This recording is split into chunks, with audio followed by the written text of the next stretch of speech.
नमस्कार विद्यार्थी मित्रांनो या टॉपिकमध्ये आपण शासकीय योजना, धोरणे, कार्यक्रम व पारित विधेयके या संदर्भातल्या चालू घडामोडी बघणार आहोत। हे मासिक जर आपण बघितलं, आपण या ठिकाणी चालू घडामोडीचा क्रॅश कोर्स घेतो आहे। याच्यातील हे दुसरं लेक्चर या ठिकाणी आहे आणि आपण हा जो संदर्भ घेतो आहोत हा युनिक अकॅडमीचं हे ऑनलाईन मासिक आहे एप्रिल 2020चं। तर मित्रांनो, आगामी काळात हा कोरोना एकदा गेल्यानंतर ज्या काही परीक्षा होणार आहे त्या ठिकाणी हे घटक फारच उपयुक्त ठरतील, यात कोणती शंका नाही आहे। आणि याच्यात खूप महत्त्वाचे योजना, धोरणं, शासनाचे कार्यक्रम हे या लेक्चरमध्ये कव्हर केले आहे। शेवटपर्यंत व्हिडिओ बघा, नक्कीच खूप मोठा तुमचा त्या ठिकाणी अभ्यासामध्ये गती आलेली असेल, तुमच्या ज्ञानामध्ये भर पडलेली असेल। बघा, पहिला मुद्दा काय आहे? पहिला मुद्दा या ठिकाणी तो म्हणजे शेतकरी उत्पादक संघटना। नरेंद्र मोदी पंतप्रधान यांनी 29 फेब्रुवारी 2020ला चित्रकूट या ठिकाणी जाहीर केलं की 10,000 शेतकरी उत्पादक संघटना आपण सुरू करणार आहोत।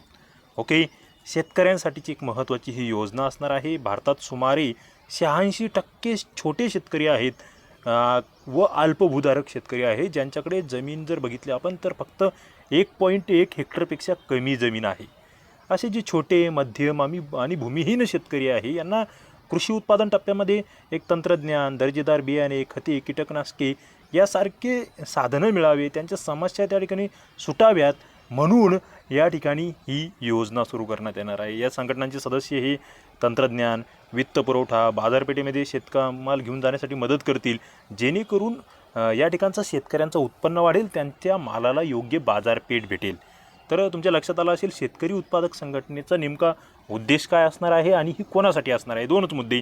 ओके, या ठिकाणी 3 मुद्दे तुम्ही लक्षात घ्या। 10,000 शेतकरी उत्पादक संघटना आपण त्या ठिकाणी सुरू करणार आहोत। या ठिकाणी छोटे, मध्यम आणि भूमिहीन शेतकऱ्यांसाठी हे सगळं आहे। आणि या ठिकाणी काय फायदा होणार तर तंत्रज्ञान, वित्तपुरवठा आणि बाजारपेठ ही शेतकऱ्याला मिळणार आहे। 3 मुद्दे या ठिकाणी तुम्हाला नोटिंग करता येतील। पुढचा मुद्दा आहे प्रधानमंत्री किसान सन्मान निधी योजना। याच कार्यक्रमामध्ये जी प्रधानमंत्री किसान सन्मान निधी योजना आहे हिला 1 वर्ष पूर्ण झाले आहे, त्याची दखल घेण्यात आली। केंद्र सरकारने प्रधानमंत्री किसान सन्मान निधी योजना ही 24 फेब्रुवारी 2019ला सुरू केली होती। मित्रांनो, ही योजना जी आहे ही तोंडपाठ असली पाहिजे। किमान सुरू कधी झाली तर 24 फेब्रुवारी 2019ला। शेतकऱ्यांना कृषी व संलग्न उद्योग तसेच घरगुती गरजा पूर्ण करता याव्यात यासाठी ही योजना आहे। उद्देश नीट लक्षात घ्या। ओके, कृषी आणि संलग्न उद्योग आहे, तसेच घरगुती गरजा, 3 गोष्टी याच्यात आहेत। या योजनेअंतर्गत बघा काय मुद्दा आहे की लाभार्थ्याला वर्षाला 6,000 रुपयापर्यंत मदत या ठिकाणी भेटणार आहे। आणि ही मदत टप्प्यात 4 महिन्याला एकदा 2-2 हजार रुपयाचे असे 3 हप्ते वर्षातून दिले जातील। आणि इथे थेट लाभ हस्तांतरण पद्धतीमार्फत या ठिकाणी डायरेक्ट लाभार्थ्याच्या खात्यामध्ये, बँक खात्यामध्ये हे पैसे जमा होणार आहे। ही फार महत्त्वाची म्हणजे शेतकऱ्यांसाठीची एक अत्यंत महत्त्वाची योजना या ठिकाणी आहे, ती माहीत असली पाहिजे। आता पुढचा मुद्दा या ठिकाणचा आहे, योजना आपण म्हणूया स्वच्छ भारत अभियान ग्रामीण। याचा दुसरा टप्पा आता सुरू होतो आहे। याचा दुसरा टप्पा जो असणार आहे 2024 ते 25पर्यंत जो टप्पा असणार आहे त्याला मंजुरी या ठिकाणी मंत्रिमंडळाने दिलेली आहे, ती महत्त्वाची आहे। मग त्याच्यामध्ये कशाचा समावेश आहे तर दुसऱ्या टप्प्यामध्ये ODF प्लस या कार्यक्रमावर भर असणार आहे। मित्रांनो, हे वैशिष्ट्य माहीत असले पाहिजे तुम्हाला। नेमकं दुसरा कार्यक्रम आहे, मग याचं वेगळं काय तर ODF plus. Okay, open defecation free plus असं म्हटलेलं आहे आपण याला। या कार्यक्रमावर लक्ष केंद्रित करण्यात येईल आणि याच्यामध्ये घन व द्रव कचरा व्यवस्थापन जो आहे याचा सुद्धा समावेश आहे। म्हणजे आपण आधी याच्यातून एक हागणदारी मुक्तीचा आपला मुख्य विडा याच्यात उचलला होता, पण आता आपल्याला कचरा व्यवस्थापन हा सुद्धा एक महत्त्वाचा या ठिकाणचा समावेश आहे। तुम्हाला परीक्षेला अशा स्वरूपाची विधानं येतात, मग त्या ठिकाणी आपली गडबड होते। व्यवस्थित वाचलेलं असेल, याच्या नोट्स काढलेल्या असतील तर तुमचे हे प्रश्न चुकत नाही। या कार्यक्रमांतर्गत काय होणार आहे तर प्रत्येक जी व्यक्ती आहे त्या प्रत्येक व्यक्तीच्या स्वच्छतागृहाचा वापर केला जात आहे का याची खात्री करण्यात येईल। आपण बघतो मित्रांनो, ग्रामीण भागामध्ये स्वच्छतागृह त्या ठिकाणी बांधून दिले जातात सरकारकडून, परंतु त्याचा वापर होत नाही। कुठेतरी पाण्याची उपलब्धता नसते, काही वेळेस ग्रामीण भागामध्ये अज्ञान असतं या गोष्टी, तर त्याच्यावर या ठिकाणी लक्ष देण्यात येणार आहे। आणि या दुसऱ्या टप्प्याची अंमलबजावणी ही मिशन मोडवर करण्यात येणार आहे। त्यासाठी जर बघितला खर्च 2020-21 ते 24-25मध्ये 52,000 कोटी इतका आहे। याशिवाय 15वा वित्त आयोग जो आहे त्याच्यातून पाणीपुरवठा आणि स्वच्छतेसाठी 30,000 कोटी रुपये प्रस्तावित आहे। आणि हा कार्यक्रम आपण मनरेगा ही जी आपली योजना आहे महात्मा गांधी रोजगार हमी योजना, त्याच्यानंतर जलजीवन अभियान याच्यातला निधीसुद्धा म्हणजे त्याच्या अंतर्गतसुद्धा कामं या कार्यक्रमाशी जोडण्यात येणार आहेत. मग काय आहे या कार्यक्रमाचे निकष? तर बघा, व्यक्तिगत कौटुंबिक स्वच्छतागृह असेल तर त्या ठिकाणी 12,000 रुपयाची रक्कम आपण या ठिकाणी देत असतो. केंद्र आणि राज्य निधींचा वाटा जो आहे त्याच्यामध्ये ईशान्य भारतातील राज्य असेल, हिमालयन राज्य असेल, जम्मू काश्मीर राज्य असेल, या ठिकाणी केंद्रशासित प्रदेशासाठी 90-90 तर इतर राज्यांसाठी 60-40 असा रेशो आहे. मित्रांनो, हे फार महत्त्वाचं आहे. तुम्हाला यावर प्रश्न विचारले जातात. ओके, हा रेशो किती आहे? केंद्रशासित प्रदेश जर असेल तर तिथे केंद्राचा वाटा 90%, राज्याचा वाटा केंद्रशासित प्रदेशाचा वाटा फक्त 10%. इकडे राज्यांमध्ये 60-40 असा तो वाटा असणार आहे. दुसरा मुद्दा जर बघितला तर या दुसऱ्या टप्प्यात देखील रोजगार निर्मिती जी आहे ती सुरू राहणार आहे.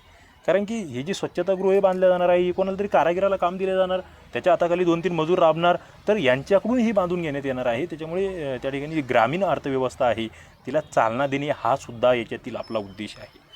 पुढचा या ठिकाणचा मुद्दा योजना आपण म्हणूया तिला पीक विमा योजना आपण म्हणतो आहे. त्याच्या संदर्भातला सुधारणा प्रस्ताव जो होता त्याला मंजुरी भेटली. नेमकं काय सुधारणा झाली बघा, या ठिकाणी जर तुम्ही बघितलं पंतप्रधान पीक विमा योजना आणि पुनर्रचित हवामान आधारित पीक विमा योजना यांच्यातील सुधारणा करण्याचा हा प्रस्ताव होता. याच्यामध्ये ज्या काही अडचणी येत होत्या योजना राबवताना, ज्या काही आव्हाने होते त्याच्यावर तोडगा काढण्यासाठी या सुधारणा केल्या जाणार आहेत. आणि या सर्व सुधारणा जो खरीप हंगाम 2020चा आहे, जो सुरू होईल जूनपासून, तेव्हापासून या देशभरामध्ये लागू होणार आहेत. मग कोणत्या आहेत सुधारणा या योजनेमधील? तर पहिली सुधारणा आहे अंमलबजावणीसाठी करार. या योजनेच्या अंमलबजावणीसाठी विमा कंपन्यांशी 3 वर्षांचा करार केला जाईल. विमा क्षेत्र या ठिकाणचं महत्त्वाचं आहे. त्यानंतर हमीभाव. मित्रांनो, शेतकऱ्यांसाठी अत्यंत जिव्हाळ्याचा मुद्दा म्हणून आपण हमीभावाकडे या ठिकाणी बघत असतो. हमीभावामध्ये नेमकं काय करायचं आहे तर पिकांचे मूल्य निश्चित करण्यासाठी, तसेच हमीभाव आणि विशिष्ट जिल्ह्यामध्ये विम्याची रक्कम ठरवण्यासाठी राज्य सरकार किंवा केंद्रशासित प्रदेश जे आहेत त्यांना काही ऑप्शन्स दिले जातील, त्यांना पर्याय दिले जातील. ज्या पिकाचा हमीभाव जाहीर करण्यात आलेला नाही आहे त्या पिकांसाठी शेतीमूल्य निश्चित केले जाईल. हे लक्षात घ्या. या ठिकाणी म्हणजे शेतकऱ्यांचं कुठेतरी जे हे आहे प्रतिनिधित्व आहे किंवा राज्याचं आणि केंद्रशासित प्रदेशाचं जे त्या ठिकाणचे अधिकार आहे ते वाढवण्याकडे कुठेतरी कल आपल्याला दिसून येतो आहे. पुढचा मुद्दा आहे पंतप्रधान पीक विमा योजना आणि पुनर्रचित हवामान योजना. या दोन्ही योजनांसाठी मिळणारे जे केंद्रीय अनुदान आहे, कोरडवाहू जमिनीसाठीचा हप्ता तो 30% मर्यादित केला जाईल. तर सिंचनाखालील जी जमीन आहे त्याच्यासाठीचा हप्ता हा 25% दराने त्या ठिकाणी दिला जाईल. पुढे काही राज्यविशिष्ट संकट किंवा आपत्तीसाठी विशेष विमा कवचसुद्धा निवडू शकतात. ज्या राज्यांमध्ये गारपीट होते किंवा इतर काहीतरी जास्त हानी होते असे राज्य त्या ठिकाणी विशेष विमा कवच निवडू शकणार आहेत. पुढचा मुद्दा जर बघितला तर राज्यांनी निश्चित कालावधीत हप्त्याच्या अनुदानाची रक्कम विमा कंपन्यांना दिली नाही तर त्या कृषी मोसमामध्ये त्यांना एका मर्यादेनंतर योजना लागू करण्याचा अधिकार मिळणार नाही. म्हणजे वेळेवर विमा कंपन्यांची रक्कम राज्यांना भरणं अनिवार्य राहील. खरीप हंगामासाठीचा कालावधी बघा तो 31 मार्च आणि रब्बी हंगामासाठीचा कालावधी हा 30 सप्टेंबर असा असणार आहे. त्याच्यानंतर आता तुम्ही समजा हा विमा काढलेला आहे, पिकाचं नुकसान किती झालेलं आहे त्याचा अंदाज, त्याचा आढावा घेण्यासाठी तसेच त्याची दाव्यांची पडताळणी करण्यासाठी द्विस्तरीय प्रक्रिया त्या ठिकाणी राबवली जाईल. त्यासाठीचे विशिष्ट निकष असतील, त्याच्या आधारावर त्या ठिकाणी त्या नुकसानीचा आढावा घेतला जाईल. पुढे पिकाचा किंवा जमिनीचा CCE पद्धतीने आढावा घेत असताना माल नमुना चाचणीसुद्धा त्या ठिकाणी वापरली जाईल की बाबा त्या मालाचं किती नुकसान झालेलं आहे. ओके, त्याच्यामुळे ज्यांचं खरोखर नुकसान झालेलं आहे त्यांना त्या ठिकाणी विमा रक्कम भेटणार आहे. त्याच्यानंतर पीकविषयक आकडेवारी जी असणार आहे ती राज्यांनी उपलब्ध करून जर दिली नाही तर शेतकऱ्यांचे दावे तंत्रज्ञानाचा आधार घेऊन त्या ठिकाणी ती काढण्यात येईल. या दोन्ही योजनांसाठी नोंदणी करणे हे शेतकऱ्यांना ऐच्छिक असणार आहे. शेतकऱ्यांना वाटत असेल तर ते याच्यामध्ये भाग घेणार आहेत, अन्यथा नाही. पुढे प्रीमियम अनुदान जे आहे याच्यासाठी केंद्राचा वाटा ईशान्य भारतातील राज्यांबाबत 90% वाढवण्यात आलेला आहे. ईशान्य भारतामध्ये आपण जे बघतो आहे अरुणाचल प्रदेश असेल, आसाम असेल, इतर राज्य या ठिकाणी केंद्राचा वाटा खूप मोठा केलेला आहे. कारण की या ठिकाणचं राज्य जे आहे त्यांना कुठेतरी पुढे आणायचं आपल्याला आहे. त्यांच्यामधील तुटकपणाची जी भावना आहे ती कमी करायची आहे. त्याच्यातून हे पावलं आपण उचललेले आहे. आणि या योजनेतील एकूण निधीपैकी किमान 3% निधी जो आहे तो प्रशासकीय खर्चासाठी उपलब्ध असणार आहे. त्याच्यासाठीचं जे काही अधिकारी वर्ग आहे किंवा इतर बाबी आहे त्यांच्यासाठी हा निधी त्या ठिकाणी असेल.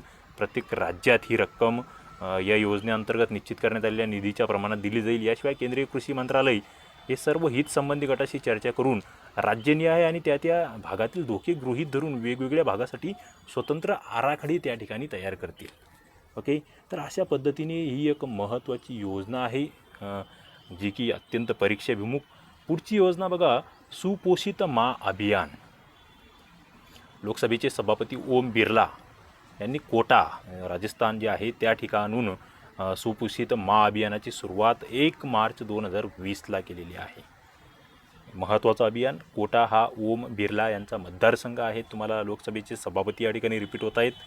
मग ही योजना कशासाठी आहे तर गर्भवती महिला, माता आणि बालक यांचे पोषण व्हावे, त्यांचा सर्वांगीण विकास सुनिश्चित व्हावा यासाठी हे अभियान आहे. मित्रांनो, सध्या आपण बघतो आहे महिला सशक्तीकरणावर फार मोठा भर शासन देत आहे आणि महिला सशक्तीकरणासंदर्भात प्रश्नही खूप मोठ्या प्रमाणात येत आहेत. त्याच्यामुळे ही योजना तुम्हाला नीट लक्षात ठेवायची आहे. मग याच्यामध्ये नेमकं काय होणार आहे तर महिलांना एका महिन्यासाठी पौष्टिक आहार पुरवला जाईल. तसेच बाळाच्या आरोग्याची काळजी, रक्त, औषधोपचार, प्रसूती आणि इतर गोष्टींची काळजी घेतली जाईल. केवळ गर्भवती महिलांचीच नव्हे तर जे काही नवजात शिशु आहेत त्यांचीसुद्धा काळजी या योजनेत घेतली जाईल. पहिल्या टप्प्यामध्ये 1000 गर्भवती महिला त्यांना लाभ या ठिकाणी भेटेल. महिलांना 17 किलो संतुलित आहाराची एक किटच त्या ठिकाणी दिली जाईल, ज्यामध्ये गहू, हरभरा, बरेचसे जे काही पौष्टिक पदार्थ आहेत ते सगळे असणार आहेत. आता पुढचं एक विधेयक आहे ज्याला मंत्रिमंडळाची मान्यता भेटली, ती म्हणजे सहाय्यक प्रजनन तंत्रज्ञान नियमन विधेयक 2020. बघा, केंद्रीय मंत्रिमंडळाच्या बैठकीमध्ये assisted reproductive technology regulation bill 2020 हे एक ऐतिहासिक विधेयक याला मान्यता भेटली. याच्यामध्ये काय आहे तर स्त्रियांचे जे काही प्रजननविषयक हक्क आहे त्यांना चालना देण्यासाठीचं हे विधेयक आहे. संसदेमध्ये आपण बघतो आहे सरोगसी नियमन विधेयक 2020 सादर केल्यानंतर आणि वैद्यकीय गर्भपात सुधारणा विधेयक 2020ला मंजुरी दिल्यानंतर महिलांच्या संदर्भामध्ये उचलण्यात आलेलं एक मोठं पाऊल म्हणून या ठिकाणी या सहाय्यक प्रजनन तंत्रज्ञान नियमन विधेयकाकडे आपण बघत आहोत. आता हे विधेयक संमत झाल्यावर याला राष्ट्रीय मंडळाची या ठिकाणी आपण स्थापना करणार आहोत आणि या राष्ट्रीय मंडळासाठी भौतिक पायाभूत संरचना, प्रयोगशाळा, निदानासाठी उपकरणे त्या ठिकाणी उपलब्ध करून देण्यात येतील. तसेच जे काही रुग्णालयामध्ये काम करणारे लोक आहेत त्यांच्या कामाचा किमान दर्जा निश्चित करण्यासाठी आदर्श मार्गदर्शक तत्त्वे त्या ठिकाणी आखून देण्यात येतील. केंद्र सरकारकडून अधिसूचना जारी झाल्यानंतर 3 महिन्याच्या आत राज्यांनी आणि केंद्रशासित प्रदेशांनी राज्य मंडळाची आणि राज्य प्राधिकरणाची स्थापना या ठिकाणी करणे आवश्यक असणार आहे. राज्य मंडळांनी प्रस्तुत केलेल्या धोरणाचे तसेच आराखड्यांचे पालन करण्याची जबाबदारी त्या मंडळावर असणार आहे. आणि या विधेयकामध्ये जे काही लिंगनिदान आपण म्हणतो किंवा मानवी भ्रूण विक्री करणारे आहेत, असे जे काही बेकायदेशीर कृत्य करणाऱ्या एजन्सी आहेत किंवा रॅकेट आहेत यांच्या विरुद्ध कठोर शिक्षा करण्याचं त्या ठिकाणी तरतुदी आहेत. आणि या कायद्यामुळे देशातलं जे काही सहाय्यक प्रजनन तंत्र सेवा आहेत त्याचं व्यवस्थित नियमन होईल यासाठी हा कायदा आपण अंमलात आणतो आहोत. पुढचा महत्त्वाचा मुद्दा आहे तो म्हणजे कंपनी विधेयक जे आहे ज्याला आपण दुरुस्ती विधेयक म्हणतो आहोत. दुसरी सुधारणा या कंपनी कायद्यामध्ये आपण करतो आहोत. त्याच्या संदर्भातलं विधेयक केंद्रीय मंत्रिमंडळाने याला मंजुरी दिली आहे. या भारतीय कंपन्या ज्या आहेत या कायद्यामुळे काय होणार तर भारतीय कंपन्या ज्या आहेत त्यांना परराष्ट्राच्या अधिकार क्षेत्रातील शेअर बाजारामध्ये सूचीबद्ध होता येणार आहे. मित्रांनो, फार महत्त्वाचा मुद्दा आहे जे आपण शेअर मार्केट म्हणतो. बघा, मुंबईचं तुम्ही बघतात सेन्सेक्स, निफ्टी, BSE किंवा NSE. तर भारतीय कंपन्यासुद्धा विदेशातील जे शेअर बाजार आहेत त्यांच्यामध्ये सूचीबद्ध होऊ शकणार आहेत. यामुळे या कंपन्यांची जी स्पर्धात्मक गुणवत्ता आहे ती वाढीला लागेल. या दुरुस्ती विधेयकामुळे या कायद्यातील गुन्हेगारीविषयक ज्या काही तरतुदी आहेत त्या दूर होण्यास मदत होईल आणि या कायद्याचे पालन करणाऱ्या कंपन्या ज्या आहेत त्यांना पोषक वातावरण या ठिकाणी तयार होईल. एकूण 72 बदल याच्यात सुचवलेले आहेत. परिणामी देशाची जी काही फौजदारी न्यायव्यवस्था आहे त्याच्यातील कोंडी दूर होण्यासाठी सुद्धा याच्यातून मदत होणार आहे. तसेच 23 जे अपराध आहेत त्याच्यामध्ये पुनर्वर्गीकरण या दुरुस्तीतून करण्यात आलं आहे. विविध तरतुदी होत्या, त्यांच्या अंमलबजावणीविषयक अडचणी होत्या, तो दूर करण्यासंदर्भात सुद्धा महत्त्वाचे मुद्दे या ठिकाणी या कायद्यामध्ये घेण्यात आलेले आहेत. पुढचा मुद्दा आहे विधी आयोग. मित्रांनो, कायदा आयोग ज्याला आपण म्हणतो, विधी आयोग ज्याला म्हणतो, याच्यावर प्रश्न विचारले गेलेले आहेत. जी बैठक केंद्रीय मंत्रिमंडळात झाली त्याच्यामध्ये या विधी आयोगाच्या 22व्या आपण त्या ठिकाणी स्थापनेला मंजुरी दिली आहे. आपण जर बघितलं 21वा विधी आयोग हा 31 ऑगस्ट 2018ला स्थापन झालेला आहे. आणि हा आयोग नेमका काय करतो? मग विधी आयोग जर काय करतो असं विचारलं तर सरकारला कायदेशीर प्रश्नांबाबत त्या ठिकाणी सल्ला देण्याचं काम हा आयोग करत असतो. या आयोगाचा कालावधी 3 वर्षाचा असणार आहे. विधी आयोग केंद्र सरकारने संदर्भित केलेल्या कायद्यामध्ये सुधारणा करण्यासाठी आवश्यक ते संशोधन करत जाईल, त्यांचा आढावा घेत जाईल. न्याय प्रक्रिया जलद झाली पाहिजे, खटले लवकर निकालात निघाले पाहिजे, त्यासाठी कमी खर्च आला पाहिजे, या दृष्टिकोनातून सुधारणा करण्याचे सल्ले या ठिकाणी हा आयोग संशोधन करून सरकारला देईल. इतर देशांशी संशोधनासाठी केलेल्या विनंतीबाबत सरकारच्या आदेशानुसार आयोग विचार करेल. तसेच हा आयोग शिफारशींना अंतिम स्वरूप देण्यासाठी विविध मंत्रालये आणि संबंधितांशी त्या ठिकाणी चर्चा करेल. पुढचा मुद्दा आहे मित्रांनो, वृद्ध कलाकार जे आहेत त्यांच्यासाठी पेन्शन आणि वैद्यकीय सहाय्य योजना या ठिकाणी केंद्रीय सांस्कृतिक मंत्रालयाने सुरू केली आहे. त्या योजनेला नाव जर आपण बघितलं तर कलावंतांसाठी निवृत्तीवेतन आणि वैद्यकीय सहाय्य योजना, scheme for pension and medical aid for artist असं म्हटलेलं आहे. या योजनेमध्ये नेमकं काय होणार आहे तर कलाक्षेत्रातील विशेष योगदान दिलेल्या व्यक्ती परंतु ज्या गरिबीचा सामना करत आहे असे वृद्ध कलाकार, विद्वान कलाकार ज्यांची सामाजिक आर्थिक स्थिती सुधारणे हा याचा उद्देश असणार आहे. प्रत्येक लाभार्थ्याला मग किती रक्कम मिळेल तर जास्तीत जास्त 4,000 रुपये एवढी रक्कम त्याला भेटणार आहे. त्यामध्ये राज्य केंद्रशासित प्रदेशाकडून किमान 500 रुपयाची मदतसुद्धा त्या ठिकाणी त्या कलाकाराला भेटणार आहे.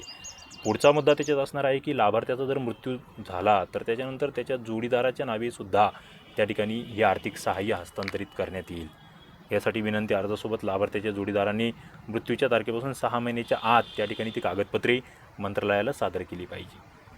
आता महिला सक्षमीकरणासाठी सुरू करण्यात आलेल्या ज्या योजना आहेत त्याचा आपण थोडक्यात आढावा या ठिकाणी घेऊया. केंद्र सरकारने मागील 6 वर्षामध्ये कोणत्या योजना या ठिकाणी सुरू केल्या, ज्या योजना की ज्यांचा सगळ्यांचा उद्देश हा महिलांचे सक्षमीकरण करणे हा होता. ओके, त्याचा आढावा या ठिकाणी आपल्याला घ्यायचा आहे. बघा, याच्यामध्ये पहिली योजना आहे स्टँडअप इंडिया योजना. ओके, स्टँडअप इंडिया योजना काय आहे? ही योजना 5 एप्रिल 2016ला सुरू झालेली योजना आहे. महिलांमध्ये उद्यमशीलतेला प्रोत्साहन द्यायचं आहे, त्याच्यातून त्यांचे आर्थिक सक्षमीकरण करणे आणि रोजगार निर्मिती करणे या उद्दिष्टाने ही योजना सुरू केली आहे. या योजनेअंतर्गत अनुसूचित जाती, जमाती, महिला असे दुर्बल आणि वंचित घटक जे आहे त्यांना आपण संस्थात्मक पतपुरवठा करणार आहे की बाबा तुम्ही संस्था सुरू करा, लहान असे उद्योग त्या ठिकाणी सुरू करा. तो आपला स्टँडअप इंडियाचा हेतू आपला आहे. या योजनेअंतर्गत आपण बघतो आहे अनुसूचित जाती जमातीच्या किमान एका उद्योजकाला तसेच किमान एका महिला उद्योजकीला ग्रीनफील्ड उद्योग उभारण्यासाठी शेड्यूल कोऑपरेटिव्ह बँकेतून किमान 10 लाख रुपये आणि कमाल 1 कोटीपर्यंतचे कर्ज त्या ठिकाणी भेटणार आहे. 17 फेब्रुवारी 2020पर्यंत उपलब्ध आकडेवारीनुसार जवळपास 81% खातेधारक याच्यातील महिला होत्या, हे आपल्याला माहीत असलं पाहिजे. पुढची योजना प्रधानमंत्री मुद्रा योजना. मित्रांनो, अत्यंत महत्त्वाची योजना ही आहे. 8 एप्रिल 2015 रोजी ही योजना सुरू झाली आहे. या योजनेअंतर्गत बिगर कॉर्पोरेट, अकृषक अशा लघु आणि सूक्ष्म उद्योजकांना 10 लाखापर्यंतचे कर्ज या ठिकाणी उपलब्ध करून दिले जाते. कर्जाची मर्यादा लक्षात ठेवा, 10 लाखापर्यंत. जे स्टार्टअप होती आपली तिच्यामध्ये जर बघितलं तुम्ही तर ती 1 कोटीपर्यंत मॅक्झिमम या ठिकाणी स्टँडअप इंडियामध्ये 1 कोटी मॅक्झिमम रक्कम होती. या ठिकाणी जर बघितली ती तर ती कमी आहे परंतु महत्त्वाची आहे, हे लक्षात घ्या. 10 लाखापर्यंत. मुद्रा योजना जी आहे हिचा उद्देश काय तर समाजातील वंचित घटक जे आहे यांचा आर्थिक सामाजिक विकास साध्य करायचा आहे. जागतिक मानांकानुसार आणि उपाययोजनानुसार त्या ठिकाणी आपल्याला जे काही त्याचे हे आहेत लाभार्थी आहेत त्यांना एकात्मिक आर्थिक मदत भेटली पाहिजे, आधार भेटला पाहिजे. आणि 31 जानेवारी 2020पर्यंत स्त्रियांचे प्रमाण जर बघितले या ठिकाणी तर ते 70% आहे. पुढची एक महत्त्वाची योजना प्रधानमंत्री जनधन योजना. मित्रांनो, सुरुवातीची 28 ऑगस्ट 2014ला झाली आहे. हा प्रश्न अनेक वेळेस MPSCने विचारला. नंतर त्याच्यामध्ये दुरुस्त्या व तिचा विस्तारही करण्यात आला. या योजनेअंतर्गत काय आहे जनधन योजनेमध्ये तर प्रत्येक प्रौढ व्यक्ती जे आहे त्याच्या नावाने बँकेत त्या ठिकाणी खाते सुरू केले जाते. त्याद्वारे वित्तीय साक्षरता, पतपुरवठ्यासाठी पात्रता, विमा, निवृत्तीवेतन अशा सुविधा दिल्या जातात. या योजनेअंतर्गत 19 फेब्रुवारी 2020पर्यंत जे एकूण लाभार्थी आहेत त्याच्या 53% या स्त्रिया आहेत, हे लक्षात घ्या. पुढे अटल पेन्शन योजना आहे. सुरुवात जर बघितली तर 9 मे 2015 रोजीची. ही योजना सर्व भारतीयांना व्यापक सामाजिक सुरक्षा देणारी आहे. विशेषतः गरीब आणि वंचित घटकांना 60 वर्षे वयानंतर किमान 1,000 ते 5,000 रुपयापर्यंतची मासिक पेन्शन देण्याची हमी या योजनेत दिली आहे. मित्रांनो, हा मुद्दा लक्षात घ्या. सुरुवात कधीची आहे? 9 मे 2015ची. आणि ही काय करते आहे? सामाजिक सुरक्षेसाठीची योजना, अटल पेन्शन योजना. जे काही गरीब वंचित आहे यांना 60 वर्षे वयानंतर 1,000 ते 5,000 एवढं मासिक पेन्शन त्या ठिकाणी भेटणार. ही योजना 2 माध्यमातून त्या ठिकाणी अंमलात येणार आहे, एकतर बँक किंवा पोस्ट ऑफिस. आणि याच्यातसुद्धा 43% स्त्रियांनी आतापर्यंत या योजनेचा लाभ घेतलेला आहे.